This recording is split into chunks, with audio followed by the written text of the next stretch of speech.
Welcome everybody to PAPAPRENEUR SHOW. This is season number 2, and we're keeping our promise of changing the paradigm of fatherhood one interview at a time. This podcast is produced by Family Filmmaker. Welcome everyone to another episode of PAPAPRENEUR SHOw. We are in the midst of season 2. We couldn't be more excited about what's going to happen tonight, because tonight we have 2 guests all at once, because we were able to bring a couple, husband and wife. Before we get into the subject, I want to remind you that this show comes to you courtesy of Family Filmmaker. This is our small video production company here in Calgary, Alberta, and we serve both audiences in English and Spanish, not only serving families to tell their stories, but also helping small business owners to maximize your message and maximize your exposure out there. I was just talking to our guest off camera that one of the goals that we do is exploiting your why, the reason behind what the things that you do and the passion that you put into it, because all of our stories are extraordinary and deserve to be told. So if you want to take contact with us, the email is at the top of your screen right now. It's podcast@familyfilmmaker.ca. And you can just hit us with a message and we can get the conversation started. So without further ado, we want to welcome Alex and Ori to our show tonight. They are here all the way from Florida, and it's just after or during the presidential debate. So thank you very much, guys, for being with us today. How's it going? Thank you. Hi, how are you? Very good, very good. So what's new and exciting? Is Mila already sleeping? Yes, since 8 o'clock, thankfully. Score! It was an easy night tonight. Good. So you're very welcome to the show. Thank you. A big shout out to Valdemar, because without Valdemar, this episode could not be possible. I am joking / seriously talking him into becoming our executive producer, because he just read a quick thread on LinkedIn, because that's one of his platforms, and he just called me right away. Hey, how come you're looking for an interviewee for this week? Let me just dial in, make a couple of phone calls, and out of thin air, we pull this episode for tonight. Thank you. Excited to be here with you. Thanks for having me.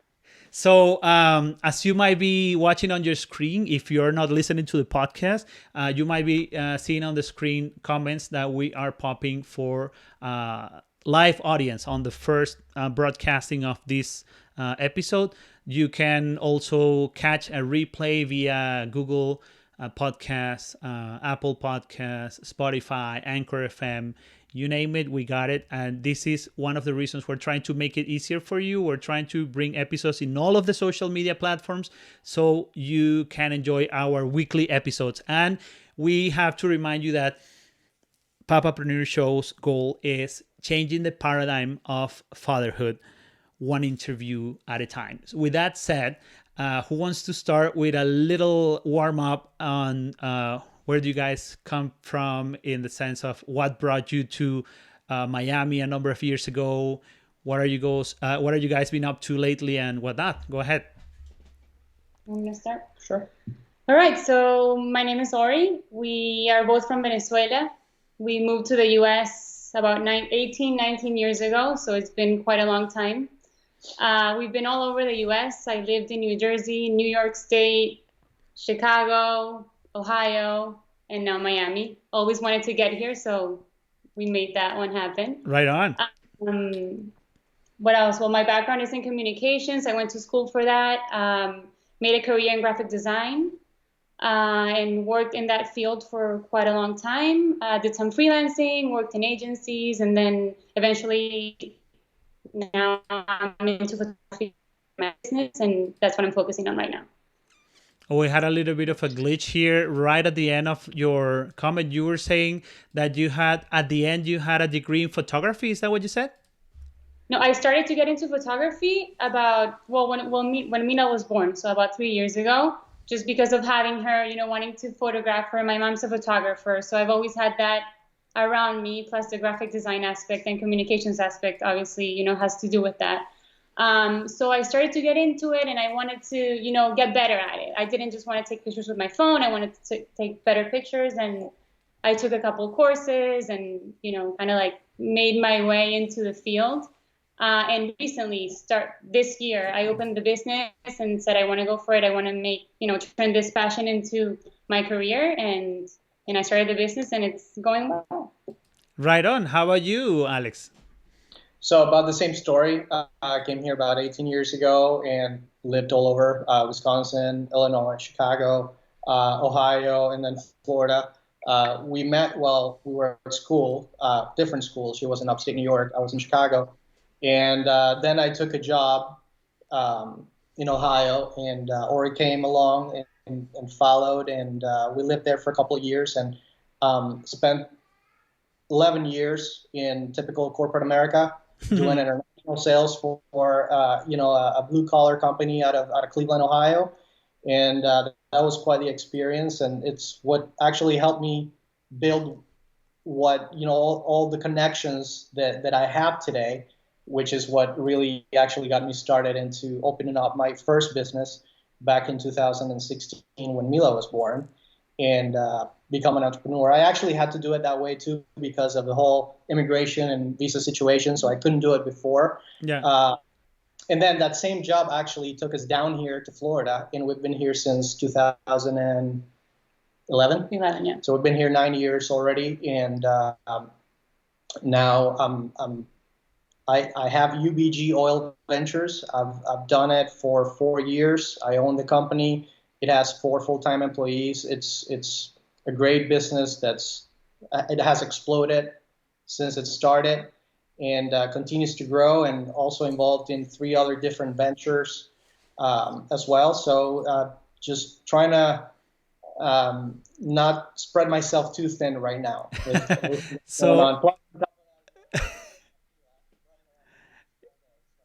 that's amazing. So what I'm trying to think here is that never a dull moment. That's for sure. So I see you guys are pretty busy, and I don't know if we should jump into it, but many people in the audience wants to hear what's the secret sauce. Like, I guess when we're business owners, we kind of run have the risk of spreading too thin and trying to do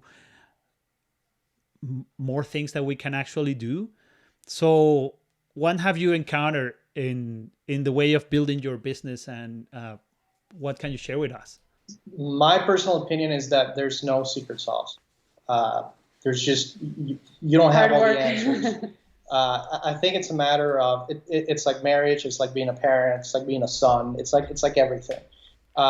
You have to have a lot of self-awareness, know who you are, where you stand in life, and try to make the best out of every opportunity and every situation. So right now we're all going through the same thing. We're all going through COVID. Even people that are employees and are not owners of businesses or entrepreneurs are working from home and having their kids, go to school from home, and it's a challenge. And I don't think there's anything different that we've done to be able to cope with everything that's going on in our lives, in our situation. I think it's a matter of helping each other out, knowing that everybody has their own role. And if you need or want to get something done, you need to do it or ask for it. And just be mindful of the other people around you. And that's including your wife, that's including your daughter or your sons. And because everybody's going through this in a very different way and from their own very different perspective in life. So I think you can do that with anything in life. It's no different. I don't think there's anything very specific that you can formally say or specifically say that, in order to cope with this or do this differently, this is what we do. I think it's just a matter of trying to understand each other and have a lot of self-awareness and be mindful of everybody else that's around you. Yeah, I think putting that together with parenting and being a family, I think one of the things that has worked for us is that we've always said that we're a team. So trying to see what I can do to help him and what he can do to help me, and when he needs to take over certain things that maybe they're my day to day, but sometimes he needs to take over and vice versa. Like we do have certain roles that are kind of like specific to me or to him, Can you but give sometimes us one example? can cross over, and I think that's Right. important, and it's helped us a lot, especially now, like when I'm starting, I'm just starting, so like he's much busier than I am, but I'm trying to build all this business, and the fact that sometimes, when I need some time, he takes over and he's like, okay, I'll take 2 hours off and then I'll make them up later, or having that from him is really helpful, and I think we help each other a lot in that sense. I think Ivan, you said she's right on, but you said something before we were live. You said something about entrepreneurs and business owners are the only kind of people that stop working 40 hours a day for somebody else just to spend 60 hours a day for yourself. Yeah. And it's probably way more than 60 hours, right? So I think the thing is, if you're working from home, or even if you don't work from home, but you're a business owner and you have the flexibility, that you want to put your sweat and tears into something, and there's no 8 to 5. So if there's no 8 to 5, if you're working with a partner, your wife is working, has her own business, like it's our case, I can definitely take a break from 2 o'clock until 3 o'clock, unless there's something like the world's falling apart. A customer needs me right now because of whatever. But you can make that change. All it means is that I'm going to be working until 2 o'clock in the morning. But what's new? That's what happens every day anyway. You know what I mean? So I think one of the things a lot of people want to get into owning businesses and think about the whole entrepreneurial mindset and whatnot, and they really think that they want to do it and they can do it, but they don't necessarily pull the trigger. And I think one of the things, or one of the reasons they don't, is because deep inside they know that there's a lot of work that goes into it. Mm-hmm. There's a lot of hours. And if on top of that you have to, take care of your kids or your family, it's not easy. It's not an 8 to 5.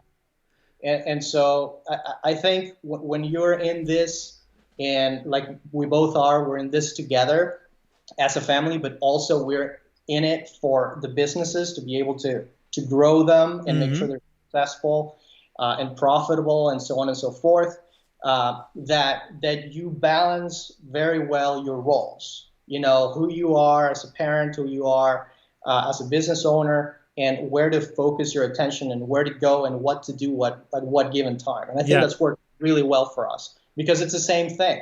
Like what she was saying, if she's editing some pictures, I'll take a break, I'll take care of Mila, I'll take her out, or we'll do something different, so that she can take care of what she needs to do. I think I'm on the same boat. I'm on the same boat with this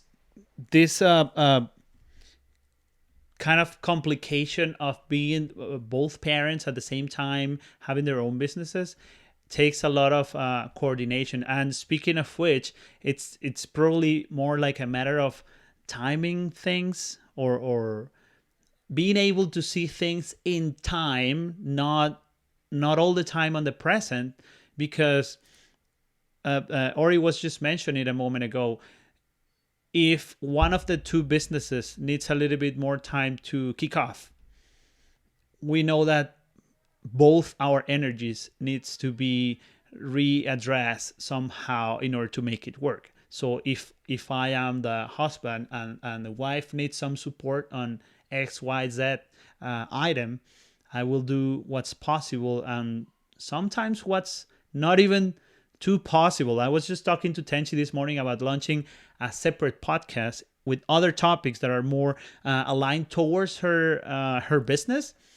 And I said to her, well, I'll have to pull some projects out of the way to accommodate, because you are my top priority. Like I cannot put clients' priorities so in front of my plate that I am so full that I cannot take anything else from within our household. And Tenchi being my partner in life and the mother of my children and whatnot, I need to make her also a priority. So The other thing that I was thinking while I was hearing you talking about routine is the flexibility part.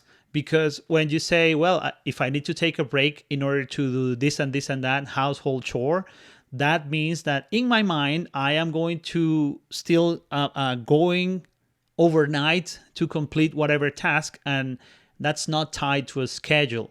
So it sounds kind of doable and it sounds kind of good, but that also means that honey, don't wait for me.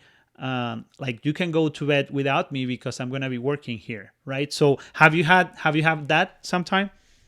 I think flexibility goes both ways, right? Like it's really good because, you can take breaks, let's say in the middle of the day, so he can take care of Mila and I can, do what I need to do. But at the same time, that means that you don't have a 9 to 5. That means you can be working weekends, you can be working late at night, and that's part of it. So I know that if he's going to take a break during the day because I have a photo shoot that I need to go to, then I know that I'm not, I can't expect him to be with me all night when I get back. So, and that's okay. And I think that in our case, like, we're really supportive of each other's businesses. And in the end, it's kind of like my photography is my baby, but he really is part of it as well. And I think I'm the same with his businesses and his, ventures. And I think that's really helpful because I am very interested in him doing well, and he's very interested in me doing well. So it's kind of like, we So support each other. is he carrying your camera gear around when you need to haul equipment? No, we're not there yet. He's carrying Mila around when I'm, taking pictures. So we have a couple of messages from the audience. So right now, Brenda just said, "I love this couple, Brenda Cortez," and Love you, then Brenda. we have a couple more comments. So when we were talking with Valdemar or about Valdemar, he said, "Love you all, my dear family, and always wish all the success in your adventures. We'll always support you and be there to applaud your success." We love you, brother. Love you. So yeah, I believe we can jump right on to the next section of our show if you guys are up to it. And this is kind of a challenge, and it's not, by all means, it's not a fearful challenge. It's more like a fun challenge. So are you guys up for it? All right. So welcome everyone to Rapid Fire Questions by Papapreneur Show. This is one experiment that we started at the beginning of season 2, and today is the first time that we have an actual couple sitting in front of us across the screen. So this is going to be an experiment within the experiment. So bear with us. I believe what we can do is whomever feels like answering, you just tap the bell and answer right away. So you guys said you guys are up for the challenge. So let's hit it. What is your happy place? Family. Okay, that's what happens when we're experimenting. So family is your happy place. Number 2, what are you, Alex, obsessed about? Perfection. How about you, Ori? That's a tough one. I don't know. Next. Okay, so question number 3 in rapid fire questions here for Alex and Ori, straight out of Florida, Miami. What's your hometown, and what's the farther away you've been, and what for? I don't know. I mean, I was born in Caracas, but I never lived in Caracas. I lived in Acarigua, and that's what I consider my hometown. That's where I was raised most of my life, even though now, like, I've lived in the U.S. longer than I lived there. So now I'm kind of like, but I grew up there, right? Your hometown, your hometown is where you have more exits in your passport then. Exactly. But at the same time, like, I don't know, like, maybe I have a good sense of adaptation, but I felt like I've made the places that I've lived my home. Nice. And when I lived in Cleveland, Ohio, which is not my favorite place in the world, I felt it was my home, and we made great friends that are now like family, and Right. It was amazing. And now that we live in Miami, I consider Miami my home. So okay, so let's settle for the States. states in general to be your home country. So now, what's the farthest away that you've been from the U.S. and why? Oh, traveling, right? Yeah. What's the farthest away you've been? Australia. Vacation? Why? Yep. We traveled a lot. We actually traveled a lot before Mila was born. We were trying to get those trips, in. Yeah, and yeah, we miss it a lot now with COVID because we're big in traveling. Like it's like the number one thing we do. It's like a priority for us. We get away, and we never get away. We're really working while we're traveling anyway. But we like to get away as much as we can. At least for on the weekends or weekends and things like that. Yeah. So apparently the social experiment is working because the audience is saying this is my favorite part, says Nelly Freites from here, from Calgary.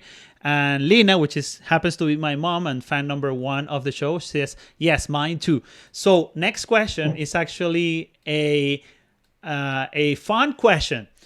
And this is a universal debate on toilet paper and how you hang it on the wall. Is it, for you guys, is it over or under? No, definitely it's over. There's no if it's under, I'll switch discussion. it. I don't care whose house it is. If it's under, I need to switch it. You will actually switch it if it's not in your house? Yeah, I would. So you're doing them a favor, actually. Maybe not. Maybe they like it. I don't know. So I think it's happened that I actually told someone at someone else's house. You're doing it wrong, bro. Don't know. Yeah, you guys don't know how to toilet. Okay, next question in the rapid fire question section for Alex and Artie, and this could also be a fun one because we've had interesting answers in the past. So I'm gonna get that to you, Alex. When you are dining in and whatnot, and you're sitting with Ori at the table, do you choose sitting in front of her, beside her, and why? I always prefer in front. I don't think she likes it. I think she prefers it to be... No, I always tell him it depends on the table. Yeah, that's true. Okay? Yeah, if the table is true. Big, you sit next to the person. If the table is short, you sit in front. And sometimes I have to tell him, we walk in the restaurant, I'm like, no, we'll go over there. And she's right, but I'd rather look like straight, right? Yeah. And you're like, Well, how about the holding hands factor? If the table's short enough that you can hold, you can touch, then you can sit in front. That's the rule. So if it's a table like Beauty and the Beast, that this corner and that corner, no, come closer to me. Saying this exactly, Beauty and the Beast. So you see, we have small children at home, so that's why we reference Disney classics, because those are soothers. Those are psychological soothers. Yeah. Next question is a little bit more serious. What have you missed or went wrong as a parent from being an entrepreneur? Wow. Oh my God. That's interesting. Switching gears, huh? Well, missed as in like gotten wrong. Yeah, a fail or something that you regret. Whatever you want to take it. However you want to take it. I mean, I can help you. Sure. Yeah. I think I can talk for him more than for myself because I have just started, and I'm not as busy as him. But I think for him, sometimes drawing that line between when you should continue to look at your phone or when you should just put it away is hard. And I understand that he has his clients and he needs to be there for them. And in order for your business to continue to grow, you need to offer all that attention. But sometimes, you need to know sometimes I tell him, like, you're eating lunch, like it's 15 minutes. You can call them back. It's okay. Yeah. Drop the phone for a second. I think I'm going to make an extract on this segment and I'm going to send it to my wife because yes, we're on the same boat. And it feels like it almost feels like it's a, how do you say grillete? That big ball and chain. So yeah, I feel you guys. So no, you're not allowed. Yeah, of course. Okay. I think it's I think it goes back to what I was saying at the beginning of the program of having self-awareness. Yeah. It's an area where I think I'm always going to struggle because of how many things I'm doing. So what I'm trying to do is, if I'm aware of it and I know that's happening, and I have her as a reminder, it's always in the back of your head. So what I'm trying to do, and this is something I've been trying to do lately, like when I take a half an hour, 45 minutes to play with Mila during the day after she's back from school, is to try and be present, right? So I will say no a lot of times when I can definitely not play, but when I'm playing, I want to go and play. I want to leave the phone, or I want to have it handy, but I'm not going to look at it. I want to be present. I want to be in the moment, so that because kids, especially that age, they feel it. They you know can what? tell. And I think, So, and it's not to like point fingers at you, but I think, he does a much better job with Mila in that sense. And I like that, because I can tell him not to do it, but Mila won't. So like, right. I like that. Like you're very good about doing that with her. Like when he takes, time away from work to spend with her more than when we're at the table. Oh, so. no. Right. And you don't want to wait until she said something. Believe me, our kids are 1 year apart. So your daughter is, she just turned 5 and my kid just turned 6.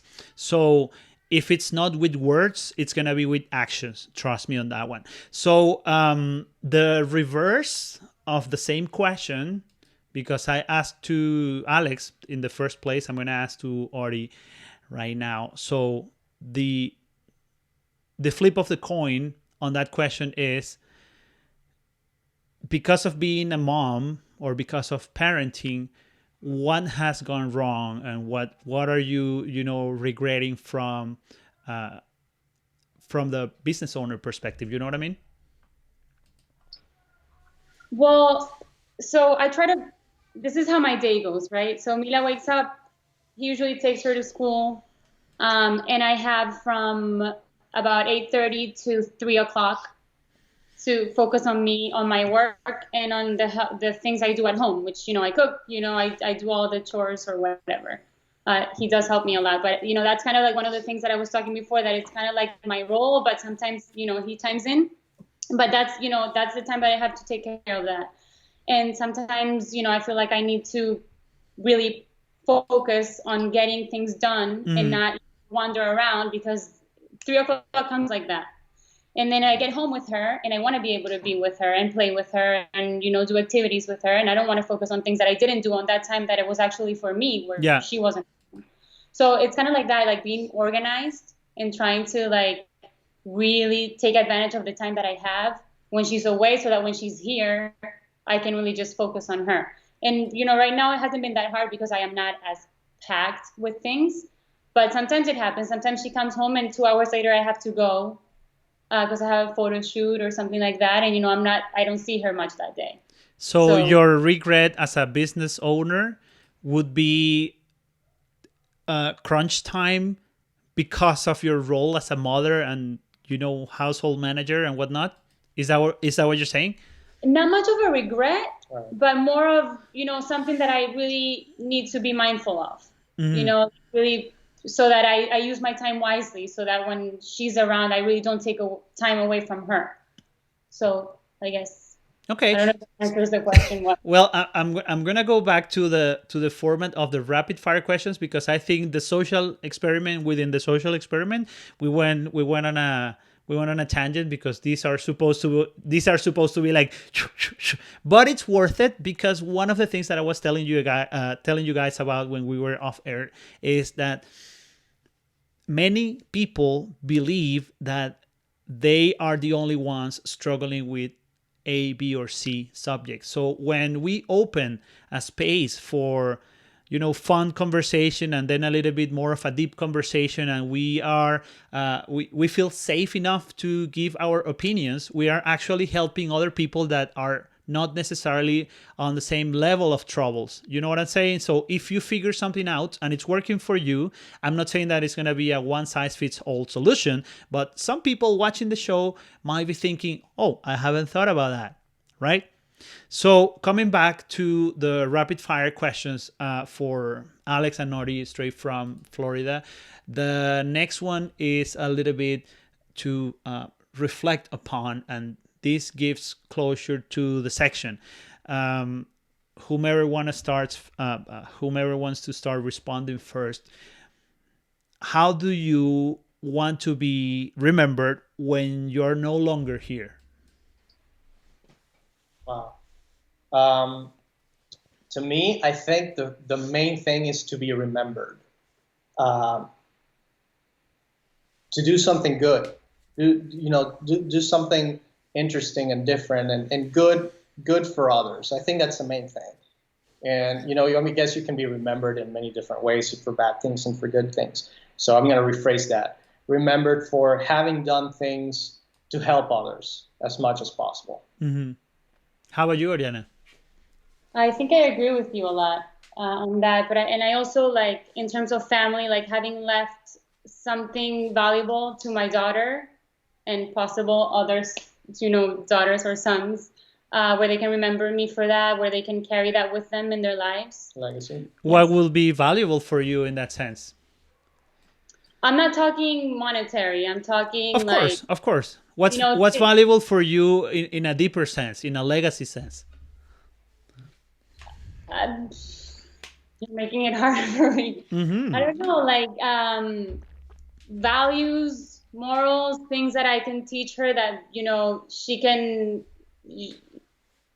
look back on and use in making decisions and things that can happen to her in her life, not necessarily when I'm here, but she can go back to that and look back on that and be like, oh, that's what she meant. I don't know. Right. Absolutely. Yeah, I agree with you. You were going to say something, Alex? I was just going to say I totally agree with her, because as a parent, I think we all fall into the trap of thinking we're parents and, these kids are going to be this way or that way. They're their own personality, their own person. They're going to make their mistakes. They're going to do what they're going to do. All you can do as a parent is guide them not so that they can have the better judgment and make the best decisions, but to be good human beings. Mm-hmm. And I think that's the main thing as a parent. Like, I want to teach her things and those are intrinsic things that come with parenting. Mm-hmm. You don't necessarily spend a lot of time teaching your children the things that they really need to learn about life tricks, about relationships, about, all you're thinking as a parent is the grades and getting into the right school and getting into, and there's moments that doesn't cut it. Yeah. Exactly. So I'm gonna take a little bit on that, and this will bring to the end of this section, and I just want to make a remark on what Oriana was sharing with us a moment ago, and it's the values conversation, because values comes in all shapes and sizes, and they could be something so simple as something that you just mentioned, knowing how to draw the line in this and that topic. For example, devices on the table. For us at home, it's a big no. And we have had the moments where, hey, this is like the project of the month. I really need to take this. And I get the stink eye and I still go and do it. So I'm just running over my own values because some other things are, crossing over and overlapping, and the other way around with my wife too. But at the end of the day, what Alex was saying about living valuable lessons in terms of how to live life with greatness, why not saying it? Living life with greatness and with kindness and with humility to be able to be an example to others. And with this, I want to grab your take on this, and I'm sorry, but I have so many ideas in my mind. I believe the set of values that we're transmitting are based on us thinking always, all the time, in the greater good. And the greater good will be passed from our generation to the next one, and probably we're gonna leave some things behind before we move on, and then irrevocably our kids are gonna look back and they're gonna say, oh, but we could have done things differently, and then that's the seed for something even better and something even more, to a deeper level of connection within our own selves and whatnot. So it's a beautiful journey, because we just I was just talking to a family member the other day, and they say you only learn how to be son when you become a parent, and you only learn how to become a parent when you become a grandparent. Would you agree? That's true. I see things my mom, wants to do with Mila, or says to her that I'm like, well, I don't think that's the way that you had taught me.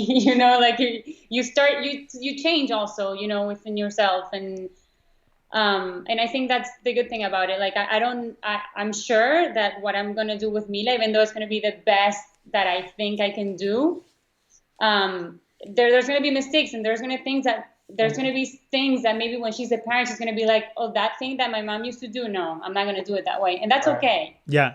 I think that's the beauty of it, that we keep improving, as a humankind, to change and progress and become better parents and become better, partners and humans in general. But at the same time, because all that sounds fantastic, and it's a little utopian thinking, I think, at the same time, because we as parents typically lack the practicality of, and that's when we make the mistakes, because of a spur of the moment, or something happened, or you're busy about something else.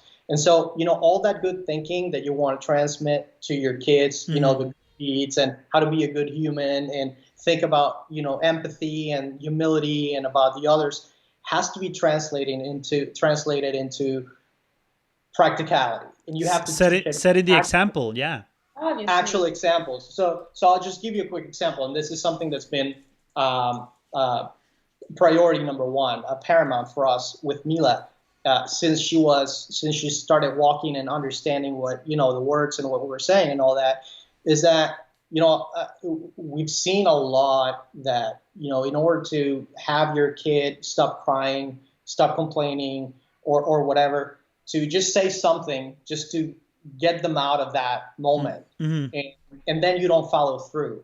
And so, this is just one quick example. So one of the things that we try to remind ourselves all the time is, if we say something to Mila, we're going to do it, whether it's good or bad. If we're going to promise her that if she does something, this is what's going to happen, or if she doesn't do something, this is what's going to happen, that's exactly what happens, because then that creates trust. That translates into her trusting when other people tells her something. She's going to trust that. And then for her to follow through when she does it to other people. Exactly. So I guess it's, it goes both ways. So just a quick example. And I think we're all going to make those mistakes as parents all the time, especially when we're working. And when we're working from home even more, because you want your peace, or you're on the phone with a customer, but you gotta always try to keep in mind that you have a 3, 4, 5, 6-year-old at home, and they see the world in a very different way. They have no idea what you're doing, and they just want attention, or to play, or have a need, and you have to kind of balance those things while teaching them practically think about life. And I think that goes a long way. Yeah, absolutely. I agree. And the other thing is that, and this relates very much from family concepts to business concepts, is the fact that we are either in learning mode or execution mode. And for parenting, I believe that line is so blurry, and the silver linings are appearing all the time. So execution versus learning phases is one of the things that as business owners we need to face day in, day out. And speaking about that, in one of our previous episodes, we just realized that most of the times the impossibility of rising two businesses that's at the same time, say husband has one business and wife has another one, we will really have to be patient and cultivate the one before we start with the other, because otherwise we cannot be in learning mode in both of them, because it's going to be too unstable. We will not be seeing the basis or the fundamentals of those businesses wisely or properly if we do it all at once. do you have any take on this? Because you were mentioning that Alex's business was, of course, more solid and more established, and yours already just started probably like this year. Definitely, I think that happened organically. We didn't mean that to happen, but I think it's been good, because he was able to get his company going, and I've learned a lot about, through him and his challenges, and he's helped me a lot on the business side of things.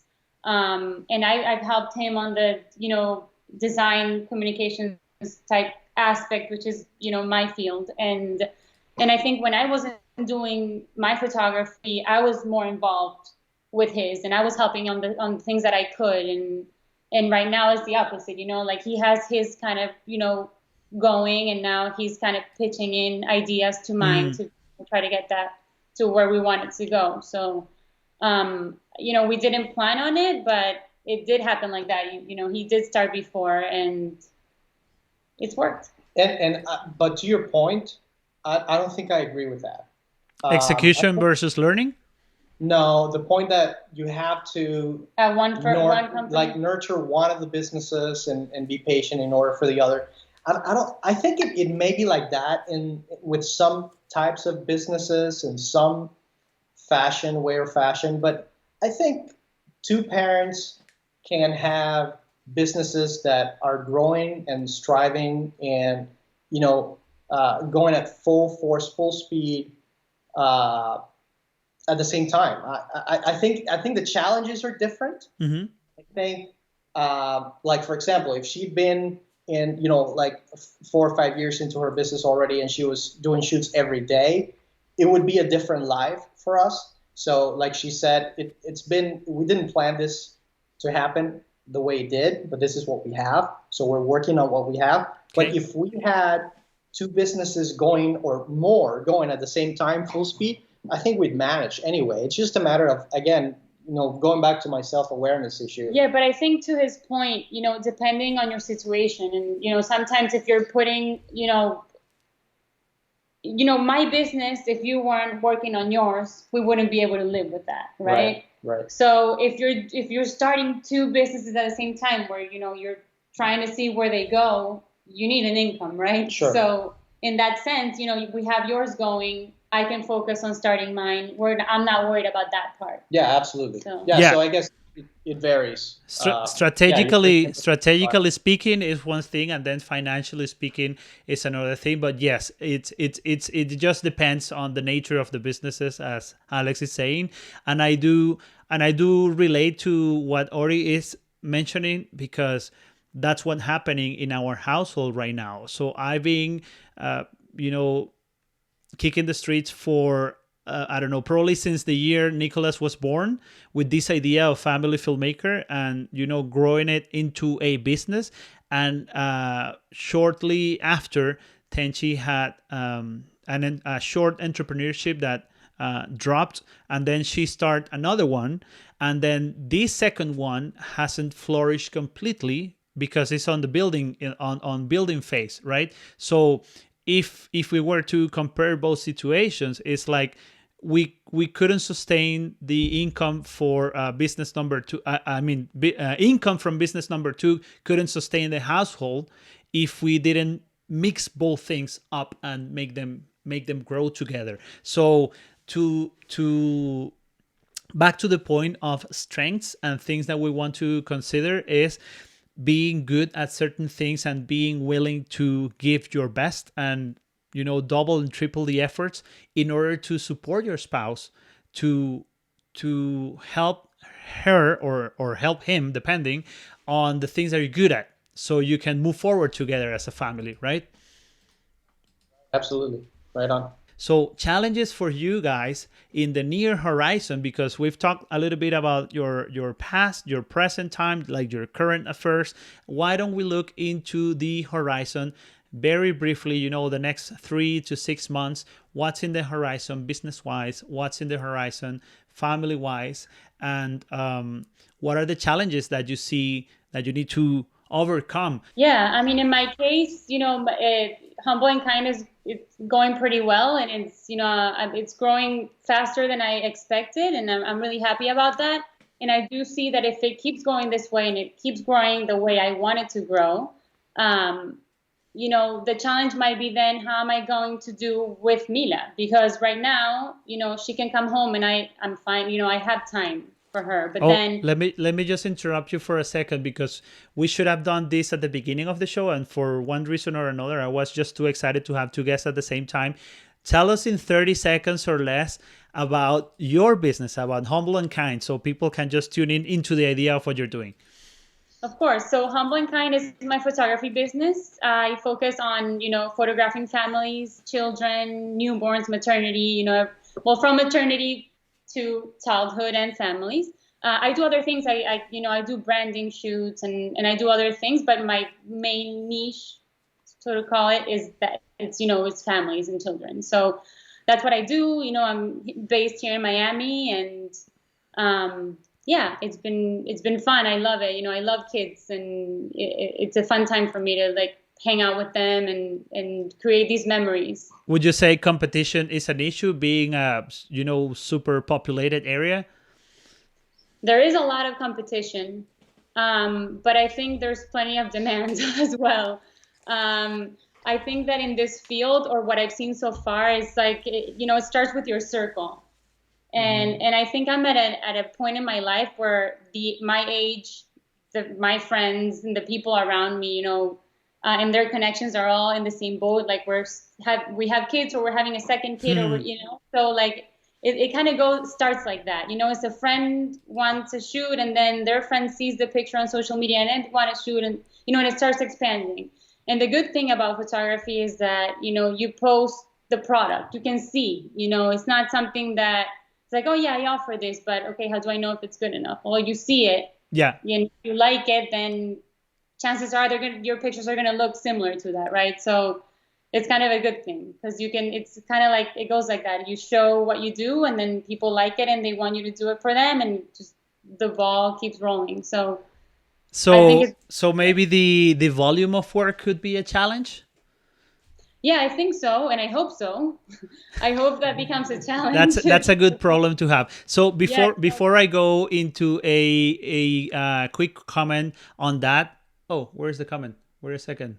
Add to broadcast. There you go. So Carlos is saying it's all about the passion you put behind your efforts. I envy your passion, guys, on both business and the family you have built. Congrats.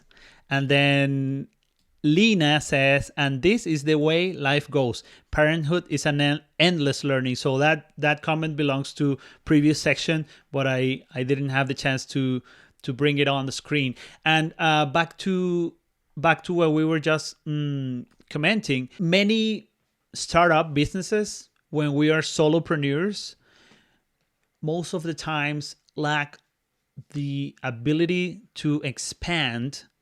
And there are many ways to tackle that. But say that your growth could face a problem in the future, the good kind of problem to have, because growth is good. But say that happens to you. So this advice goes to all of our viewers that are starting new businesses, and we've touched briefly about this in the past in season number 1. So there are 3 things that you can actually consider in order to let your business grow in a way that is not as painful as other businesses that grow before they know, and they don't know how to do to tackle that growth. So 3 things. Number 1 is automation, and I'll talk to that in a minute. And the second one is delegation, and the third one, you will not believe it, is elimination. So for the first one, automation, if you guys want to have like a base, like a followers base, and you have not automated that process, you should, because it's going to be a time that you're going to start trusting your memory to do all the things that you do, and that doesn't work for very long. If you're a small startup, start automation right off the bat. That way you will trust that your database will be occupied and remind you what needs to be done in the times that needs to be done. And then for delegation in the photography business, most of the times direct contact with the client is just key, because you're just transmitting your craft and you're present there on location. But there are things that can be delegated. Like you can be the face of your business, right?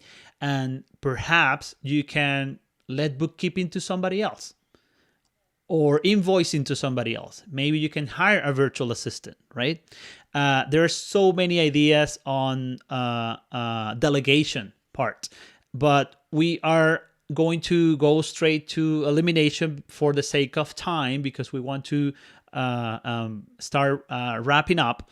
The third item will be elimination, and unbelievably many startup businesses don't consider this. It's just getting rid of the things that you are not using often. Say that you have too much gear. Maybe you put $20,000 in gear.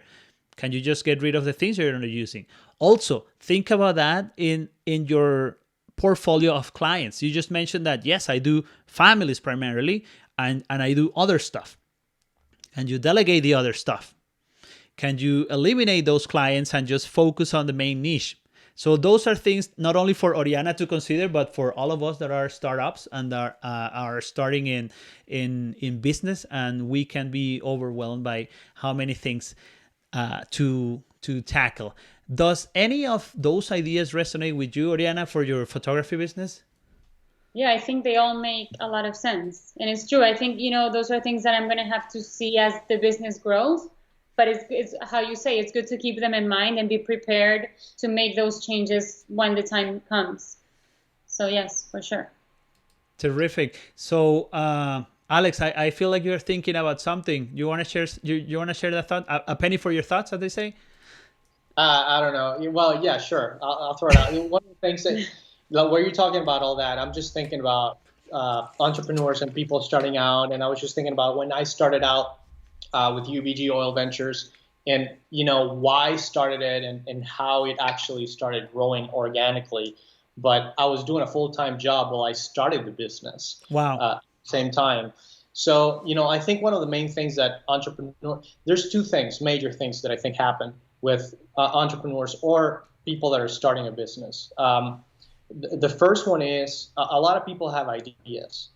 That doesn't necessarily mean that's a business. That doesn't necessarily mean that there's a need out there. So we all have great ideas. Some of us share them, some don't. I mean, everybody can say, well, I thought about Uber, like 20 years ago. Yeah, but so that's the first thing. And then even if an idea is a business, you need to execute. And when you execute, you can take so many different paths, and you don't know where your business is really going to go. So you may have an idea that starts here, but you go this way and you don't end up here. You end up, all the way up here or all the way down here. So you got to be flexible and you got to be patient. And a lot of people don't have that. And I think from a cultural standpoint, we're all born in a different country, in a different culture. And we both come from entrepreneurial families. And I think that has helped us a lot in, how we approach these things. But a lot of people, especially immigrant people with chips, on their shoulders, that want to do something, want to prove something, want to get better, because even if it's because they have to do it for their survival, things don't happen overnight. Yeah. And markets are tough, especially markets like the U.S., Canada, Europe, Australia, developed countries and markets. So you better be very, very aggressive, very, very good at what you do. Have an idea, solve a problem, but be patient. It's not going to happen overnight. Yeah, you can raise money. Yeah, you can do all these things, and you think you're on top of the world. Have the humility to actually know that in the end you really know nothing. Enjoy the ride. It may be 20 years until you become a multimillionaire or a billionaire. It may not happen at all. So if you don't enjoy what you're doing and you're not patient about it, you're always going to be thinking about the grass is always greener. I suck at this. I can't do that. And my business failed. And you go from one business to another, and you change. Jumping too quickly, yeah. So, I was just thinking about all that while you guys were talking. Sorry. So that's a very nice sidetrack. So I appreciate the input, because when we started Papapreneur, we wanted to be of help and trying to inspire. Actually, now that I'm hearing myself try, I was gonna cut you when you were saying that you were trying and you were trying and you were trying. And Master Yoda, where's Master Yoda here? Master Yoda will say, do or do not. There is no try. So yeah, back to the point that we were just talking about. Surround yourself with people that can actually help you identify the things that you don't know. And I don't know, Alex has been in business for, I don't know, I'm not gonna put ages and all of that, but I'm gonna say more years than me, because I just started my business like 5 years ago. But I can learn from him. And I can also learn from Oriana, that just started a photography business way after I did, right? And that is when humility comes very to the point. So on that regard, I'm going to take a moment to tell you, we can share what we're good at, and we can help people to move forward. That's one of the things that we're doing at Family Filmmaker, and it's not the niche of our operation, but we just discovered that by making many mistakes in the past, as in production, in audiovisual, in location, and you name it, we have learned a thing or two. So if you guys have ideas that you imagine that have like a visual impact and that you want to build something out of it, talk to us.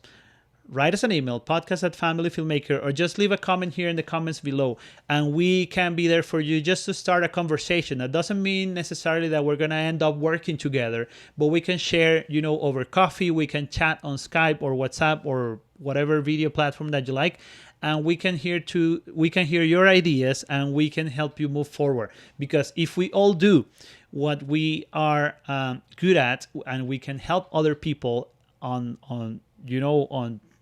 their ideas, then we will be moving forward together.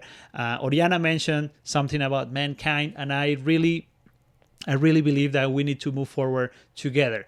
And going back to the beginning of the interview, you guys were talking about teamwork, and it all boils down to teamwork. So I appreciate you guys being here today. You have like 5 seconds each to say final words, if you have an invitation or what have you, to your audience, because they're going to be tuning in not only today, but tomorrow on the replay. No, well, one thing that I can say is that have no fear. I was very scared to, launch my business. He was pushing me on the other side. Come on, do it. And I was like, oh, but I don't know. What are people going to say? It doesn't matter what people are going to say. Believe in yourself, go for it, launch it. Nothing's going to happen. The worst thing that can happen is that it won't work and you'll do something else, or you'll try harder.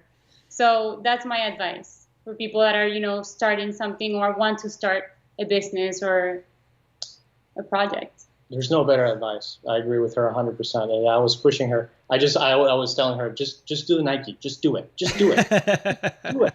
Because a lot of people go through that. And a lot of people go through that out of fear because of what other people may think. So, if people have the courage like Ori did, and just start it up. Try it out. If you don't taste it, you're never going to find out. And there's nothing worse in life, I think, that getting to 80 or 90 years old and then looking back and have regret that I didn't do this. I didn't try that. Thinking what if.